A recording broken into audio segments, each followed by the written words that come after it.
Okay फेकून द्या.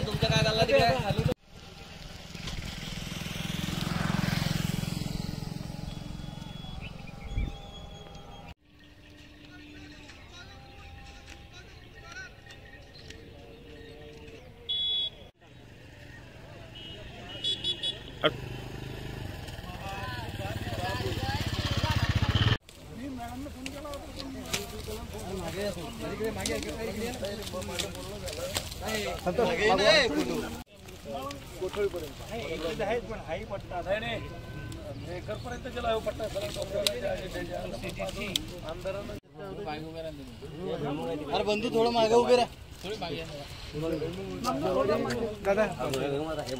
भाऊ जसा रोडवर आलो पहिला फोन म्हटलं संजू भाऊ करू, कारण आपले तारणहार हेच आहे. आता याच्याशिवाय कोण आहे. प्रचंड नुकसान झालं शेतकऱ्यांचं.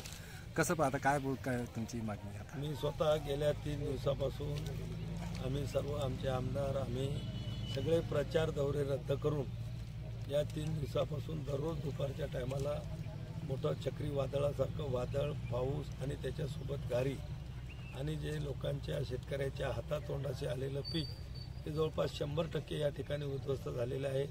आजही आपण या ठिकाणी पाहतो, मका असेल, ज्वारी असेल, भाजीपाल्याची पिकं असतील, फळबागा असतील, यांचं 100% नुकसान झालेलं आहे.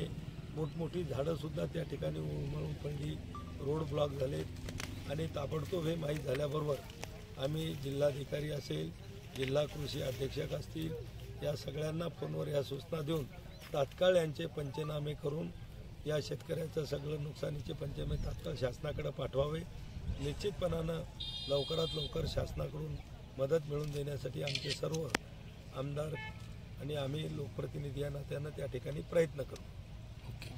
बिलकुल. सकाळी पावसाने 4 दिवसापूर्वी पिंपळगादेवी त्या परिसरात देखील असंच तांडव त्या ठिकाणी केला आणि आज तर त्यांनी अकराळ विकराळ स्वरूप धारण करून कमी वेळामध्ये बोरा एवढी गार इतकी जोरात कोसळली की त्याच्यामध्ये कुठलंच पीक म्हणजे त्यात सोयाबीन आपलं फळबाग आहे, टमाटे आहेत, मिरची आहे, मका आहे, ज्वारी आहे, केळी आहे, सर्व म्हणजे अगदी भुईमुगापासून भाजीपाल्यापासून काहीच शिल्लक ठेवलेलं नाही आहे.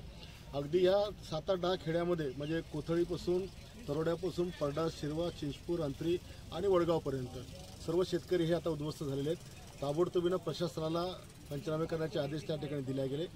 ज्या घरांची पडझड झाली असेल त्याचे देखील पंचनामे ताबडतोबी करायला सांगितले आणि जेवढ्या लवकर होईल तेवढ्या लवकर शासनाला या नुकसान भरपाईचे प्रस्ताव पाठवून शेतकऱ्यांना मदत करण्याची भूमिका घेतली जाईल.